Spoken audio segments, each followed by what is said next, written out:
Hi, Shireen. Hi, Bob. How are you? I'm doing well. How are you? I'm pretty good. Let me introduce us. I'm Robert Wright. This is The Wright Show, available on both streaming video and via audio podcast. And you are Shireen Al-Adeimi, which I think I've correctly pronounced. Yeah. Is that right? Yes, that's right. And some congratulations are in order. You just earned a PhD, didn't you? I earned an EDD, yes, my doctorate in education. This very week at Harvard. Is that right? Yeah. Congratulations. Thank you. Do you know what you're going to do next? Yeah, I'm actually heading to Michigan State University for an assistant professorship. Oh, great. Congratulations. Thank you. So you're gainfully employed. Not everyone with a graduate degree can say that, believe me. Now another thing about you is that you are from Yemen. You were born there. You grew up there, or at least until I guess the age of 12, you were in Yemen.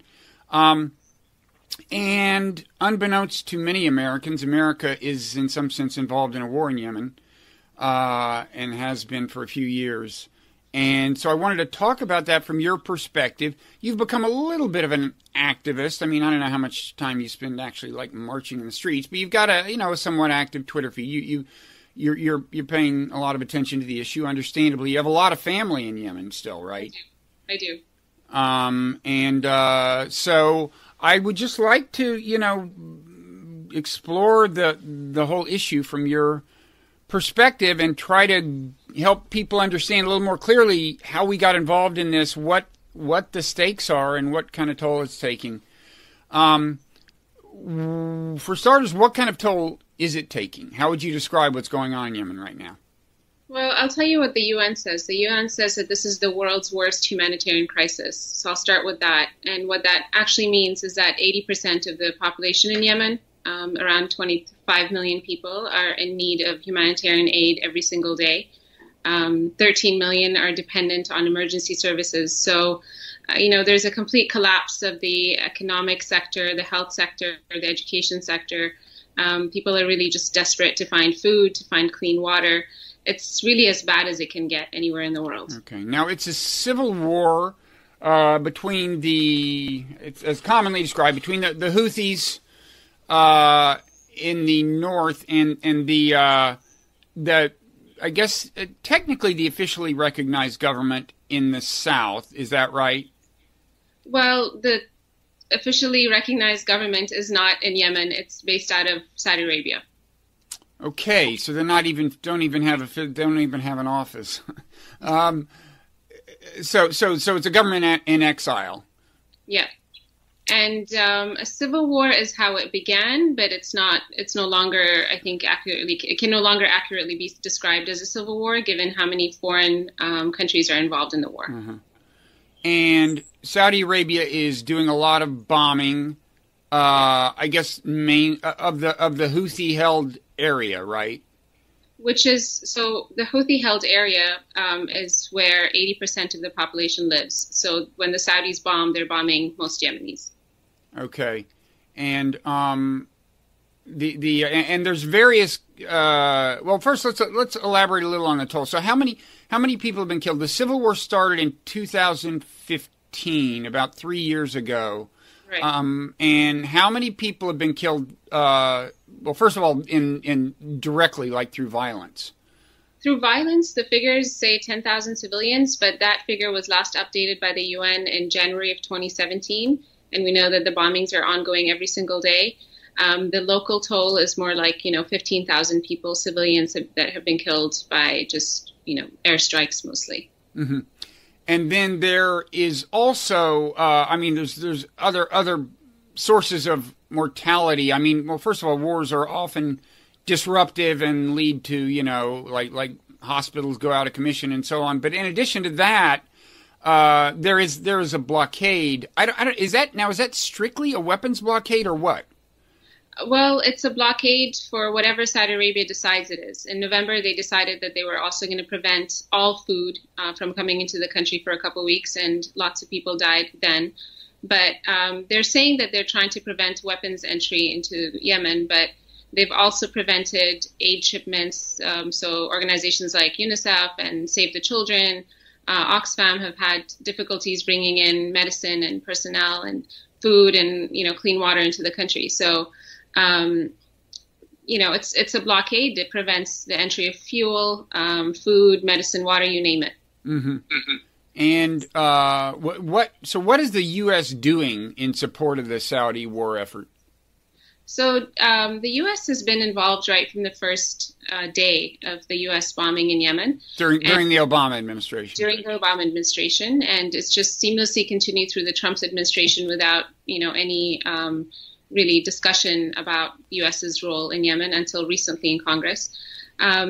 But the U.S. provides extensive support. So, of course, and I'm sure your audience knows about the weapons shipments, the weapons deals between the U.S. and Saudi Arabia, and those number in the hundreds of billions of dollars.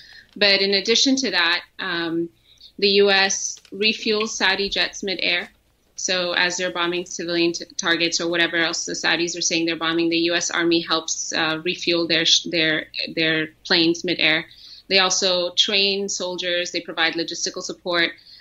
We've recently learned about the existence of U.S. Special Forces, the Green Berets, at the Saudi Arabian border. So they're actively fighting the Houthis at the Saudi Arabian border. Mm-hmm. So this is as extensive as it can get, the U.S. support to the Saudi Arabians.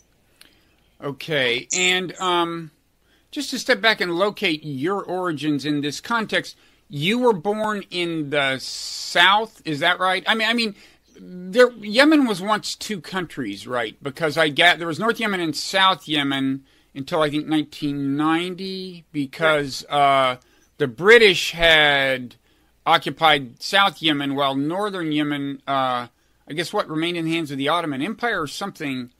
Right. And so there was that kind of division, and did that line that didn't neatly correspond to any ethnic division, did it? No, there are no ethnic divisions, but certainly regional divisions. And many Yemenis, unfortunately, still think of North and South, despite, almost now 30 years of unity between North and South. But yeah, I was born in Aden, which was the capital of the South. And the capital of Yemen right now is Sana'a. And is where you were born, is that now in Houthi hands? Or no, it's under the coalition hands. And increasingly people are feeling like it's occupation. So initially many Southerners had supported the Saudi-led coalition. They supported the Emiratis, the Saudis coming in and fighting off the Houthis on behalf of the recognized government in Yemen. But increasingly, they're feeling like they don't have any say in what happens in Yemen, and ministers have to seek permission to enter Yemen from the Saudi-led coalition. So it's more like occupation than in the hands of the Yemeni government. By both Saudi Arabia and the United Arab Emiratis? Is that right, United Arab Emirates. Emirates. Yeah.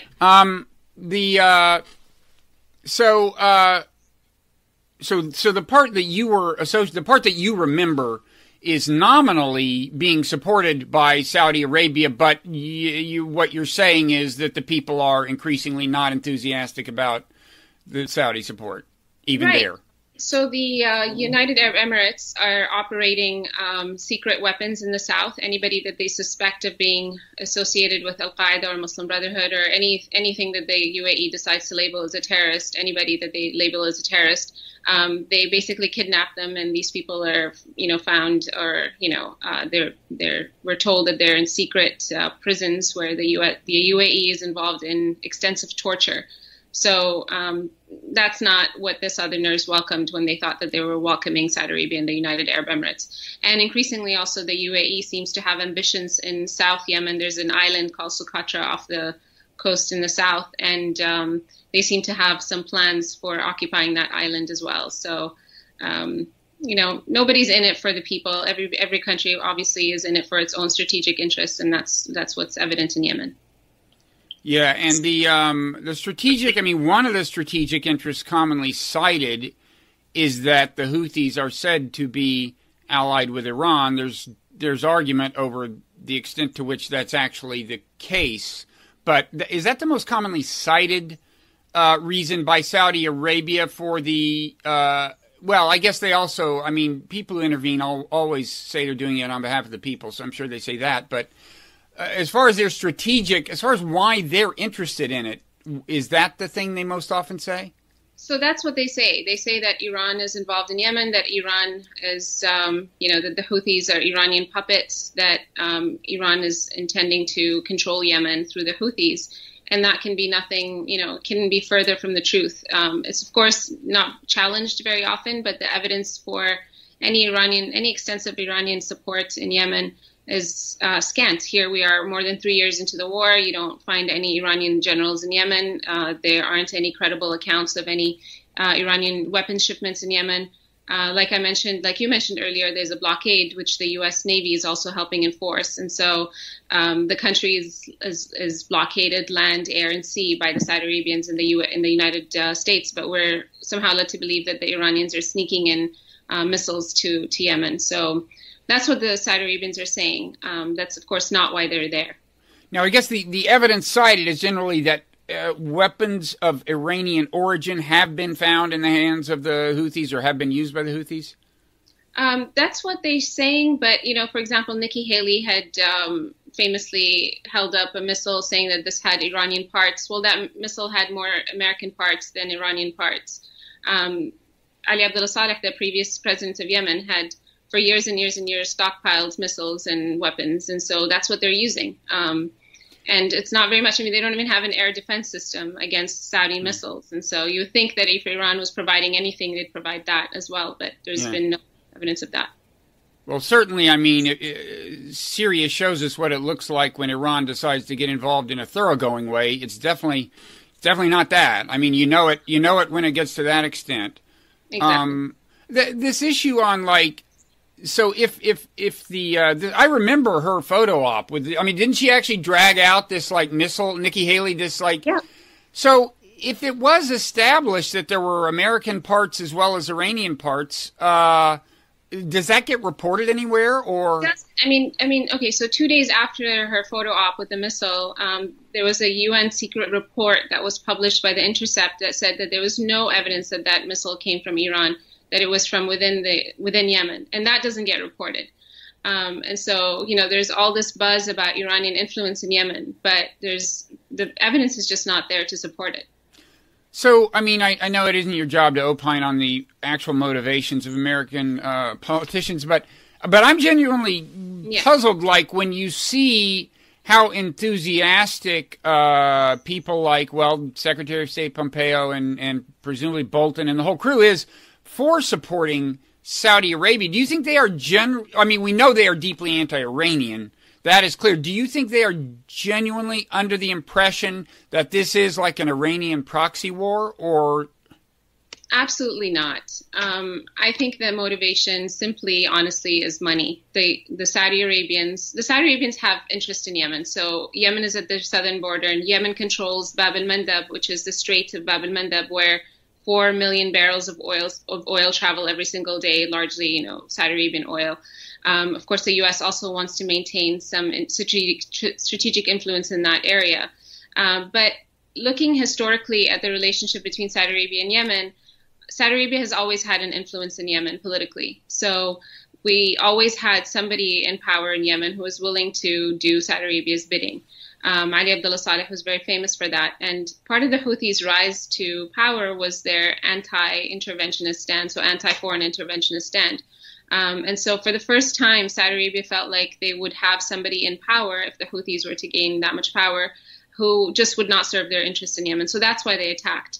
And the reason the U.S. is helping them is because the Saudis are paying for it. So we have hundreds of billions in weapon sales. We have 123 I forget the actual figures, but the U.S. Army was boasting about how many contracts they had in the kingdom, training soldiers, repairing their vehicles, updating their aircrafts, and so on. So they're getting paid very, very well. Mm-hmm. Yeah, I want to pursue this line, but first I'm realizing I think I forgot to ask you whether there is when we talk about the number of Yemenis who have died as a result of the war, but not as a result of violence. Do we have any kind of estimate on that? We have an estimate of how many children were killed.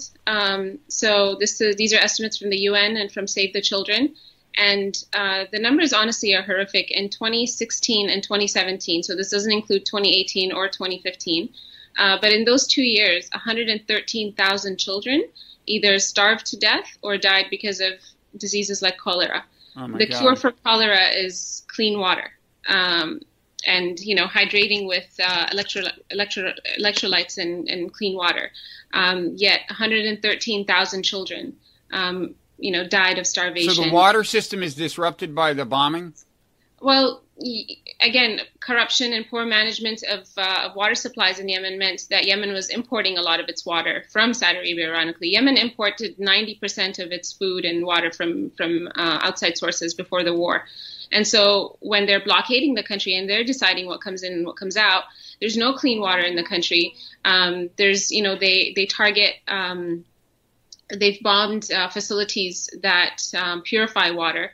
And so, people are having to drink contaminated water. They get diseases like cholera and diphtheria, which had been eradicated in Yemen for decades. And then they're not able to survive because they're weakened by hunger and they don't have clean water for treatment. And so, the number 113,000 children, that's what we know. And the UN also estimates that, every 10 minutes a child dies of starvation or preventable diseases. Mm-hmm. Wow. Okay, so back to the Saudi connection. So first of all, do you think that maybe, first of all, Saudi Arabia, or at least some people in Saudi Arabia, they are pretty, I don't want to say Iranophobic, but they have a thing about Iran. And look, it's a contest for regional influence between powers. I'm not saying it's like all in their head, but do you think that they themselves may exaggerate the extent of association between the Houthi rebels and Iran? It's a selling point for them. How else do they tell their population that they're bombing the Middle East's poorest country, a country that doesn't even have a proper air defense system, a country that poses no threat to themselves? How else do they sell that story? And so they have to say that it's because of Iran. They have to make it look like it's an equal, like a war between equal powers. And that's what gets reported in the news as well. And the reality is that that's just not the case. Yes, the Houthis have a good relationship with Iran, but short of, outside of, positive attention in the media on, for the Houthis, there's not much tangible influence there. But the Saudis are certainly exaggerating that, and the U.S. has been just repeating that same Saudi narrative. I guess one reason it's an appealing narrative is because both Iran and the Houthis are Shia, although of a somewhat different kind, right? There are 12ers and there are 5ers. We don't need to get into all that, but the not the same kind of Shia. What's that? They're not the same kind of Shia. Right. Not that theological doctrine is necessarily determinative anyway, but it's just not all that natural a cultural association. For one thing, they don't speak Persian. They're Arabs, right? The Houthis. And just to add to that, when President Saleh was an ally, a staunch ally of Saudi Arabia, nobody was calling him out for being a Zaidi. Nobody was drawing that association. When he was fighting the Houthis himself for several years, nobody was saying that he's a Zaidi and he's fighting Zaidis. It wasn't a Sunni Shia issue back then. It became a Sunni Shia issue when Saudi Arabia decided to attack. So we should say that by Zaidi, now Zaidi, and that refers to these Shia, but is Zaidi, what exactly does Zaidi mean? Does that mean the 5er Shia in Yemen? That's just an ethnic designation, kind of? Yeah, so they follow their leader his name was Zayd, and so that's what they're called. But in theology, they're closer to Sunni Islam than they are to Shia Islam. So when the president Salah was, he is himself a Zaidi, yes, and he was fighting the Houthis. So much for this kind of like ethnic or religious determinism kind of view of what people fight over. Exactly. And he's been back and forth. I think later in the conversation we'll get into the history a little bit, but it is kind of complicated. So on this business of American motivation, now do you think? Aside from the money, there is just this kind of. Saudi Arabia is your ally. They ask for something because it started in the Obama administration, and I don't imagine Obama was quite as directly motivated by just dollar signs. I mean, Donald Trump, when the Crown Prince of Saudi Arabia visited recently, Mohammed bin Salman, right. Trump kind of embarrassed him, I gather, by like holding up these charts. The guy was like meeting with Trump in the White House. There was a photo op. Trump pulls out these charts that looked like they were made for a 5th grade art class, first of all. Exactly. But they were like showing these weapon systems and the amount of money that Saudi Arabia is paying for them. It's like, this is why this guy's here, to give us money. That's not a very gracious way to treat a guest, but it was that crass, right? But it was the truth. So he was transparent about why Mohammed bin Salman was in the U.S. and what the relationship between Saudi Arabia and the U.S. has been for a number of years. Of course, the Obama administration wouldn't wrap it up that way. The Obama administration might say things like, "Oh, we're trying to curtail Iranian influence in Yemen," and of course, they have strategic interests in the area, protecting that, having influence over Bab el-Mandeb, which Yemen controls.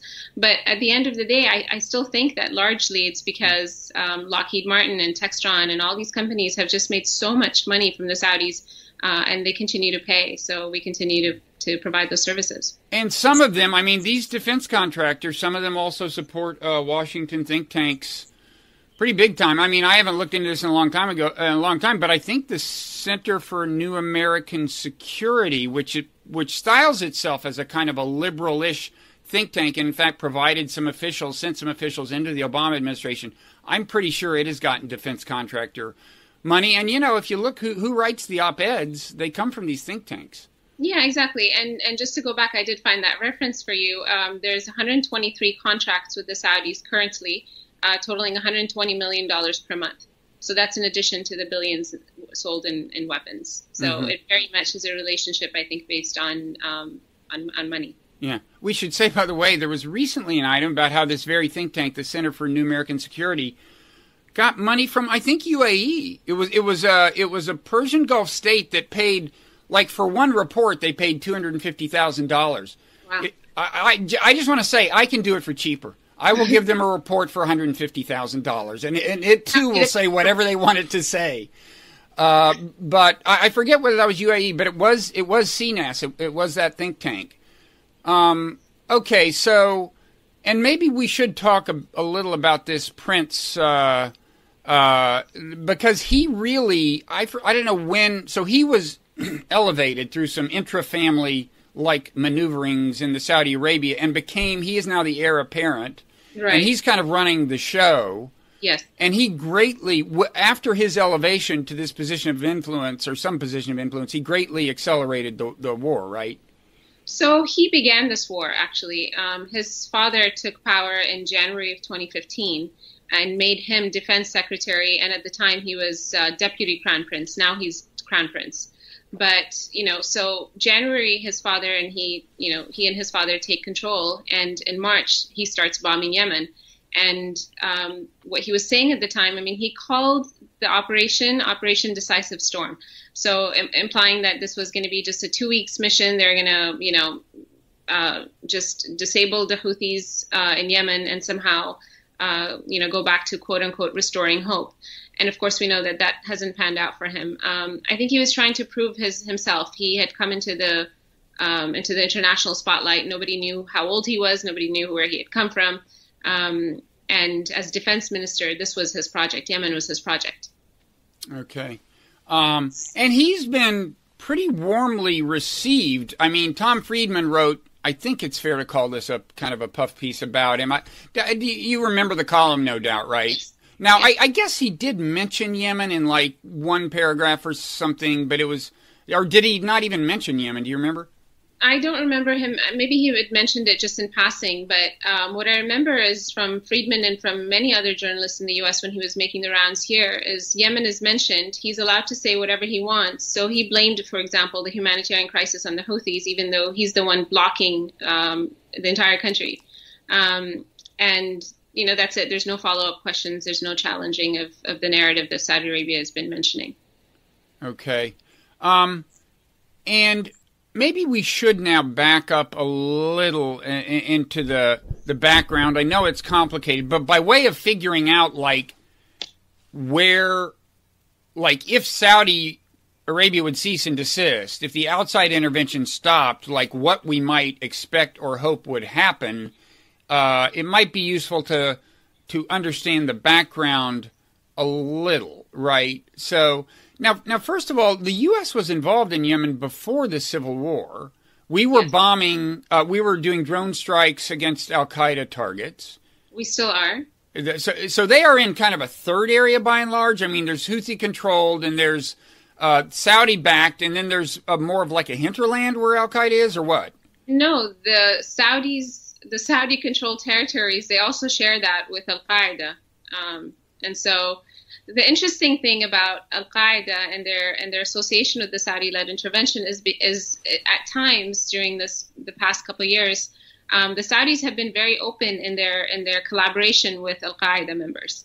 And so here's the great irony. The U.S. is saying that we're trying to rid Yemen of al-Qaeda in the Arabian Peninsula, AQAP, and ISIS and whatnot. But here are their allies working openly with Saudi Arabia when it suits them best.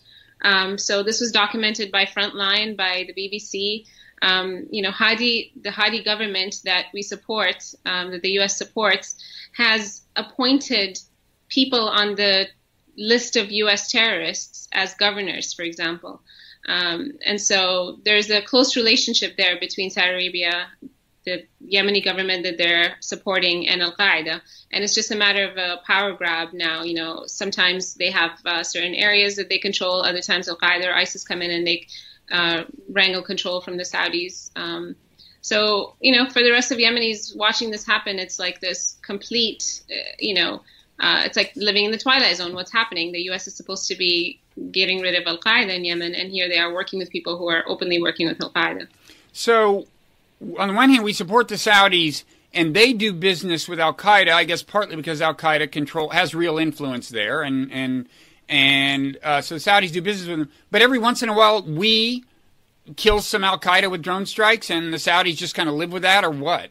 Yeah, the Saudis don't attack al-Qaeda. The U.S. comes and they have drone strikes or other operations where they target al-Qaeda. Mm-hmm. Now, in my opinion, I don't think anybody should be involved in Yemen or anywhere else. I'm not an interventionist. I don't have an interventionist mentality. But technically, what the U.S. is doing with al-Qaeda is approved by Congress. But what they're doing, helping the Saudi Arabians in their war against the Houthis, that is not approved by Congress. And in fact, Congress has said we have not authorized this. The U.S. should not be involved in Yemen. When did Congress say that? So when they failed to pass HCON Resolution 81 back in October, they did pass an alternate measure that was not binding. I think it was HCON 599 or something like that. But that's when they acknowledged that the U.S. is in Yemen helping Saudi Arabia, even though it's unauthorized by Congress. So it's a House resolution, like a non-binding House resolution? Yeah. Okay. So, and then there's also an ISIS presence somewhere in Yemen, is that right? Which is relatively new. And again, so many groups were working with Saudi Arabia and the UAE to try to get rid of the Houthis. And then when the coalition took control of the South, all of these groups started to try to gain their own independent power. So, yes, that's a relatively new phenomenon. Okay. And, I mean, I assume that to some extent the chaos the war brings works in their favor, right? Right. So let's... So we were involved even because there was some al-Qaeda in Yemen. We were involved even before the Civil War. And then what is it possible to, in very simple form, sketch the sequence of events that led to the Civil War? I mean, there had been unhappiness among the Houthis with the way they were being governed, even when the country was unified, right? Yes, and so the Houthis began, with Houthi, by the way, comes from the last name of one family. And in the 90s, Hussein al-Houthi began preaching in mosques against the corruption in the Yemeni government. It's no secret that Ali Abdel Saleh was one of the richest men in the world, and Yemen is the poorest country in the Middle East. And they began preaching. And he was the president, is that? And he was the president of Yemen at the time. And he had been president from 78 till, and then the Unified Yemen as well, president of Unified Yemen until 2011. And they were protesting corruption in the government. They were protesting, I think many Yemenis were protesting this, but the Houthis became the most prominent voice, I think, at the time, protesting foreign intervention of the U.S., of Saudi Arabia and whatnot. And once Ali Abdullah Saleh saw them as a threat, he tried to enlist the Saudis and the U.S. At some point, which wasn't successful. But he tried to enlist the help of the Saudi Arabians to get rid of the Houthis, and that was unsuccessful. So there were a series of wars over a decade between him and the Houthis, and he wasn't able to get rid of them. And then in January 2011, when the Arab Spring erupted, Yemen also found itself in that mood, in that climate, and they began peacefully protesting. And not just ordinary Yemenis, but Yemenis of various political factions, including the Houthis. The Houthis had joined the peaceful protest as well. Mm-hmm. And the turning point, I think, was in May of 2011 when a group that was closely associated with Saleh, which are the Islah Party of Yemen, they're the Muslim Brotherhood of Yemen. They had been co-ruling, Yemen with Saleh for decades, and then all of a sudden they turned against him and joined the opposition, kind of like hijacked the People's Revolution. Can we pause there, just because Muslim Brotherhood has become such a phrase in America? I mean, in fact, most recently, thanks to Roseanne Barr, but it's become, it's like, it's just it's kind of like a scare term. Whereas my understanding is that the term has referred to a number of different groups in a number of different countries that do profess some commonality of ideology and purpose. But I mean, I think that the idea in America is that, if you're Muslim Brotherhood, it means you want to infiltrate the United States and blow up buildings or something. I mean, what does it actually mean? What did it actually mean in Yemen? What did that group want, and how did they do business and so on? I mean, they were a political party like any other party in Yemen, and, had wide influence, and they had, they shared many seats in parliament alongside Saleh's party. So Saleh had the GPC party, and then they were the second most prominent party in Yemen. Now, the thing is in Yemen specifically, and this may not apply to Muslim Brotherhoods in other areas, but they're an Islamist party, and they did have, they're an extremist. They did have extremists within that party who did have affiliations with Al-Qaeda. And I think maybe we should pause one more time, because I think some people think Islamist means you want to blow up buildings. I mean, Islamist means you want your government to be explicitly guided by religious doctrine, right? I mean... Right. It's like a theocracy or a right. state that has some kind of semblance of a theocracy. Right. But of course that can apply to Iran as well, which is a theocracy, but they're a Shia government, so right. they have nothing to do with Muslim Brotherhood. Muslim Brotherhood is a Sunni right. Political organization. Okay. But it's not centralized anywhere. So Muslim Brotherhood in Yemen looks very different from Muslim Brotherhood in Egypt, for example. Okay. So... as you were saying, there were extremists who were Muslim Brotherhood in Yemen, but that did not apply to all of them by any means. Right. And they shared power with Ali Abdullah Saleh, and for many years they were, the two most dominant parties were the Saleh's party and the Muslim Brotherhood party.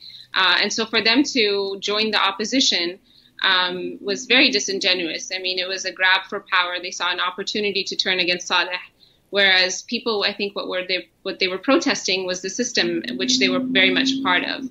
And not just, it just became then about protesting one person, Saleh, and not the entire system that he had created.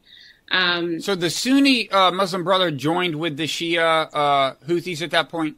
So everybody joined, and, the protesters, and it became, protest against Saleh.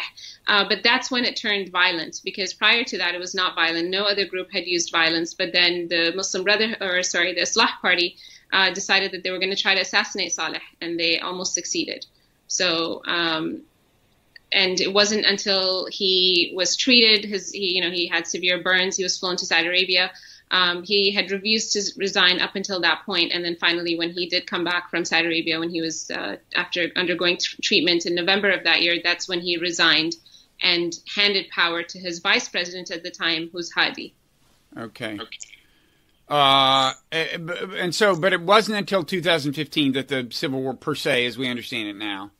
Right, because from November 2011 till March 2015, Hadi was appointed in a one-man election for 2 years. And then it was extended for another year, and still he had not done any of the things that he promised to do. And the Houthis started marching toward the capital in order to try to exert influence on him. And that's when he resigned, fled to Aden, and then took back his resignation, and then Saudi Arabia began bombing. Okay, and so who is the, I mean, he is nominally the leader of this relatively small part of Yemen that the Saudis are supporting. There's no clear, leader on the ground there? He's not even the leader of that small part of Yemen that the Saudis are supporting, because if there's one thing that unites Yemenis, it's that nobody wants Hadi. And so the Southerners themselves formed another political council, and they are actively seeking separation from the North. And they're the governing body in the South currently. So Hadi, again, has these ministers appointed. They have no control, no influence in Yemen. He himself sits in Saudi Arabian hotels and issues, orders or whatever he does on Facebook. But there's nobody to follow the orders, or? I mean, he appoints people, but they work with the Saudis, and Saudis kind of dictate. Saudi Arabia and the UAE dictate what they want to dictate. So the interesting thing here, again, is the split between Saudi Arabian interests and UAE interests. So the UAE is supporting the separatist movement in the south that created its own governing body, and the Saudis are still, nominally supporting Hadi. And sometimes there are clashes between people that the UAE is supporting and people that the Saudis are supporting in South Yemen, where supposedly, the coalition has control. Huh. So so I guess the Saudi, their main form of intervention is bombing. I guess it's not as if they need to closely coordinate with whatever the actual governing body is in the South, right? They're mainly just bombing. The Saudis don't even have any troops, any Saudi troops in Yemen. Right. They have, South American troops. They have Blackwater people. They have, Sudanese and Senegalese troops, but they're not themselves on the ground. So I didn't even realize there was that degree of tension between UAE and Saudi interests. Right. But the UAE, does UAE support the Saudi bombing campaign? Oh, yeah, they're bombing together. They are bombing together. But how many people in the South are really enthusiastic about that?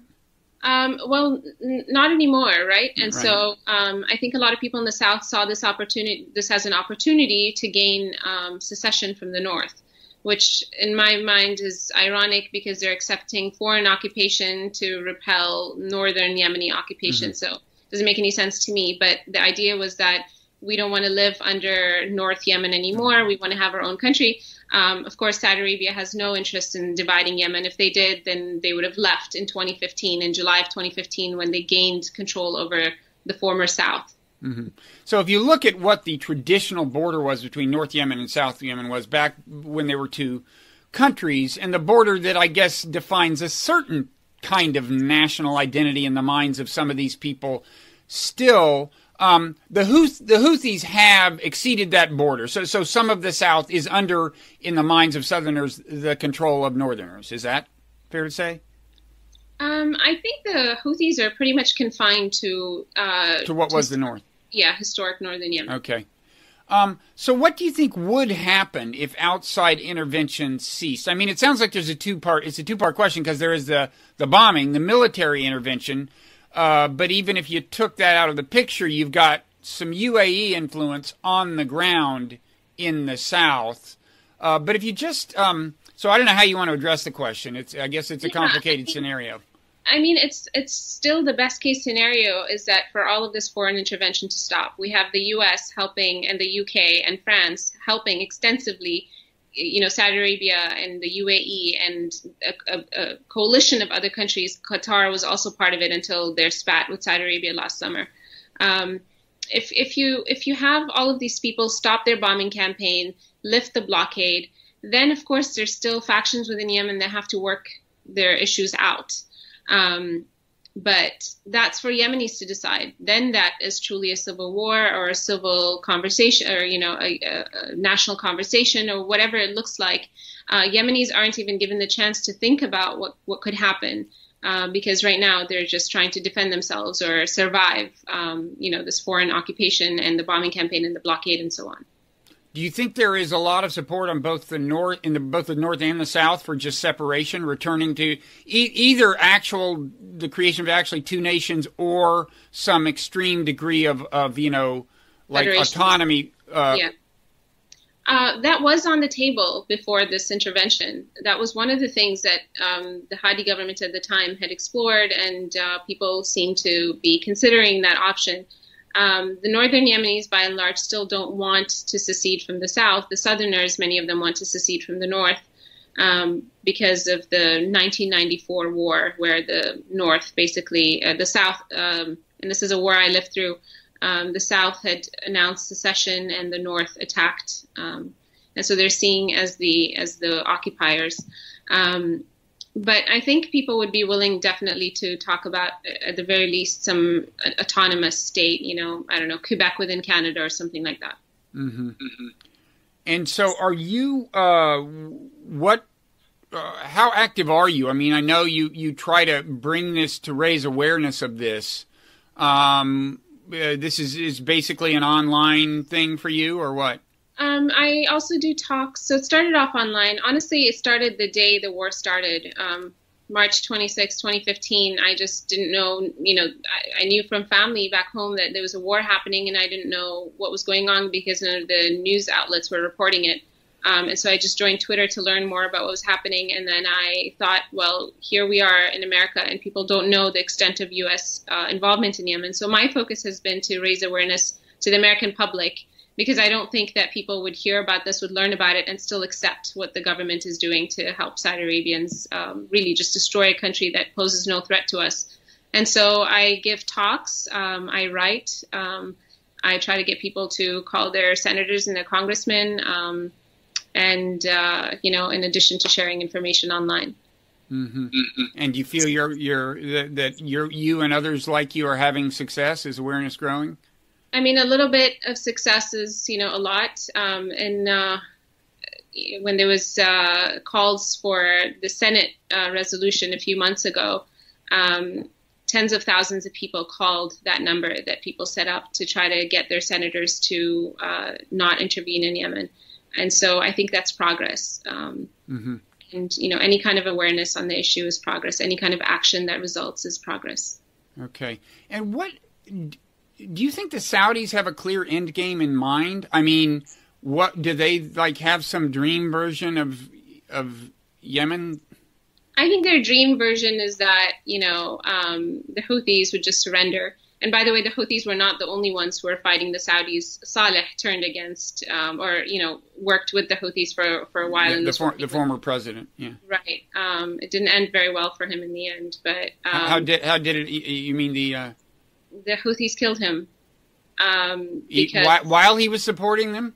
Well, he, within a few days, kind of seemed to turn against them. And there was indication that he was trying to work with the UAE to try to resolve things and, still come out the victor. Uh-huh. And, it was kind of too late because the Houthis at this point are very well entrenched in Sana'a, where he lives. And so there was a battle, and he was killed within a couple of days. But, most Yemenis, even if they don't agree with the Houthis or don't want the Houthis to govern them, they don't want foreign occupation. They see what's happening in South Yemen, where the legitimate government is supposedly, in control, and where Saudi's in control, and there are assassinations almost every single day. There are, why are there assassinations? I mean, who's assassinating whom?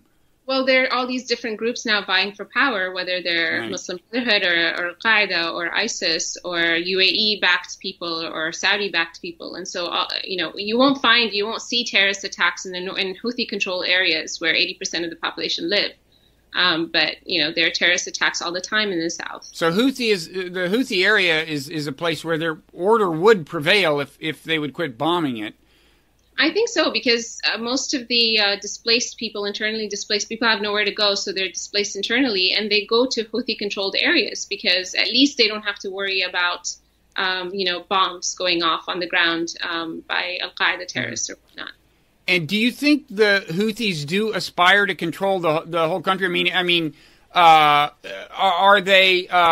Would they take as much as would their military campaign continue toward the south if they could get away with it? I think it was a big mistake for the Houthis to go south, and they realized that because they haven't tried to move south since then. But in 2014, they signed an agreement for a unity government. I don't think they were trying. I think part of the reason that they allied themselves with Saleh was because they wanted to leave the governing up to him and his party. These guys are fighters, and they wanted a role in the government, but they didn't want to. I don't think they want to control all of Yemen, and I don't think all of Yemen would support, Houthi control all over the country. So I think they would be willing to do some kind of power sharing deal, just as they have done in the past when they signed, the UN-backed unity government proposal. So how long has it been since the Houthis were trying to expand southward militarily? So that ended in July 2015. Okay, so it's not like Saudi Arabia can say they're trying to stop aggression. No. The Houthis right now are trying to stave off the Saudis from attacking Hodeidah, which is the port. And unfortunately, there are reports that they're marching toward, the Saudis and the UAE are advancing toward the port of Hodeidah, which would be a complete disaster for Yemen because, it's the lifeline of Yemen. 70% of the food and water comes in from that port. And so if they destroy Hodeidah, if they attack that port, then so many more millions of people will starve to death. And that's where the Houthis are trying to, stave off the Saudis right now. But when you say they're advancing toward the port, they don't have troops on the ground, do they, the Saudis? When I say the Saudis, I mean the Yemeni-backed Saudis I see. The UAE-backed forces. And so they are making gains on the ground at the expense of the Houthis? It seems so in the past couple of weeks especially. And again, can you spell out a little more your fear of why it would be disastrous if they took that port? So this port, it's on the Red Sea. It's the port of Hodeidah. I have many family members there. I spent all my summers in that city. It's the lifeline of Yemen. It's where it's 70% of aid and food and whatnot comes in through that port. And even the Obama administration had that was the one line they drew when it comes to supporting the Saudis. They didn't want an advance on Hodeidah port because that would literally starve millions of people to death. If you remember this past November when the Saudis blockaded Yemen, what they did is that they essentially imposed a total blockade on Hodeidah, and kids were dying left, right, and center. So they encircled it from the sea at that point. Yes, I mean they're still there. They're in control in the sea. They have say over what comes in and what comes in basically. Did the Trump administration pressure them to to relax on the food front, or am I hallucinating? Trump did mention something, but nothing. There wasn't a follow up. The Saudis lifted the blockade when they felt they would lift the blockade. And when I say lift the blockade, they're still blockading Yemen, but, they lifted the total blockade. And so that port is still open. It's still functioning. They bombed it 2 days ago. They bombed a part of it. And so they're, and they're advancing toward that port, trying to control it. So any kind of fighting in Hodeidah or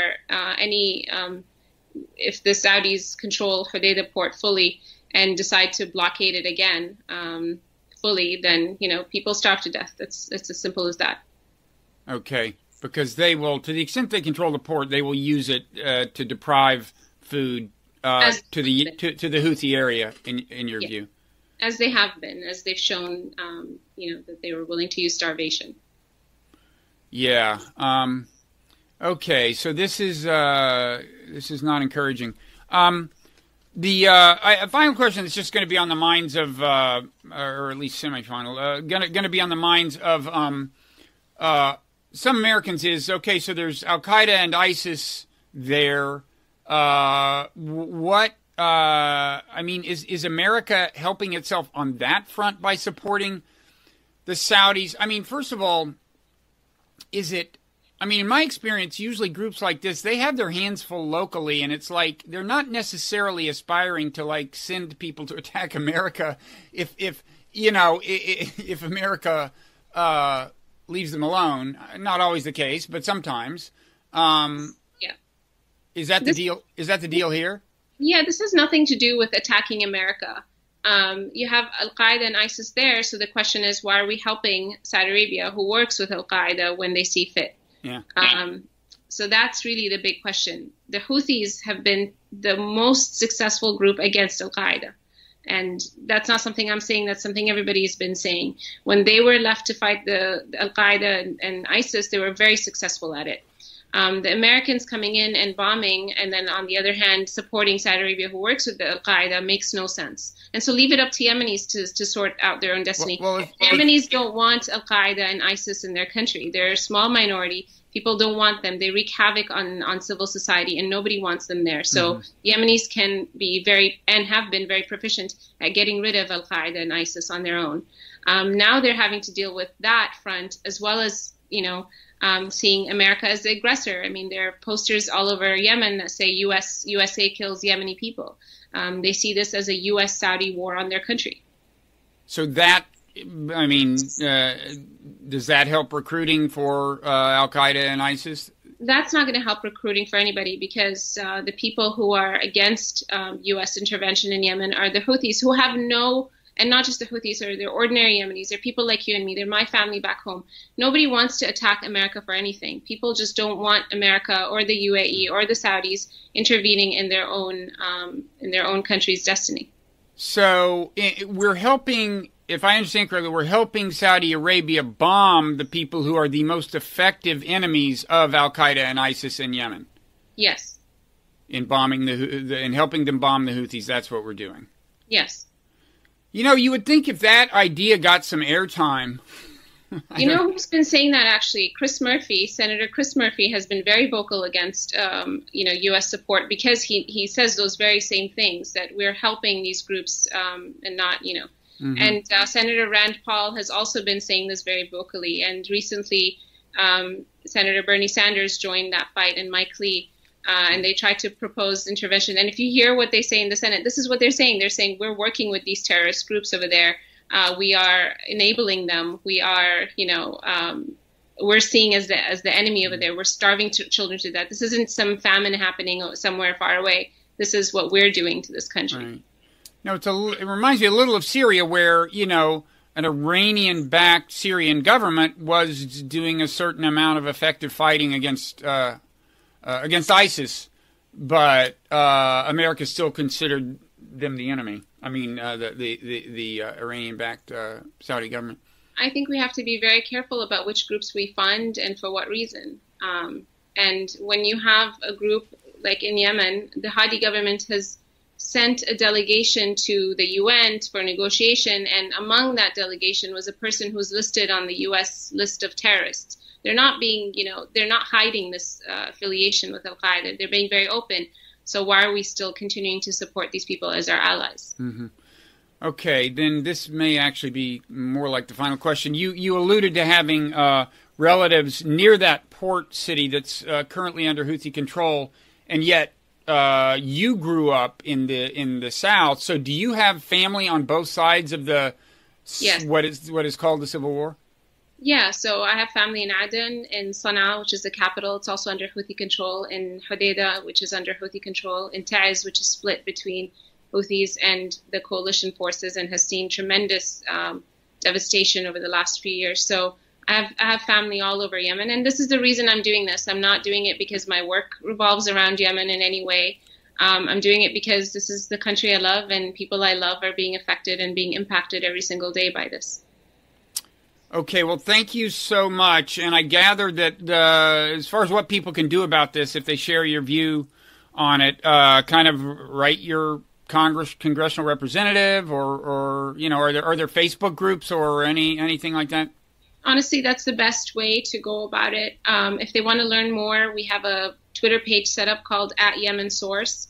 They can follow me on Twitter as well. My page is dedicated to this cause, @Shireen818.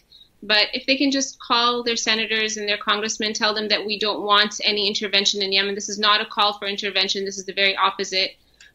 Please introduce legislation that would end U.S. war in Yemen, or support any kind of legislation that's already out there. Okay, and we will on the site, on the bloggingheads.tv site, because this will be seen both on YouTube and on Blogging Heads. But on the bloggingheads.tv site, we will have your Twitter handle right where your name is if people want to click on that and follow you.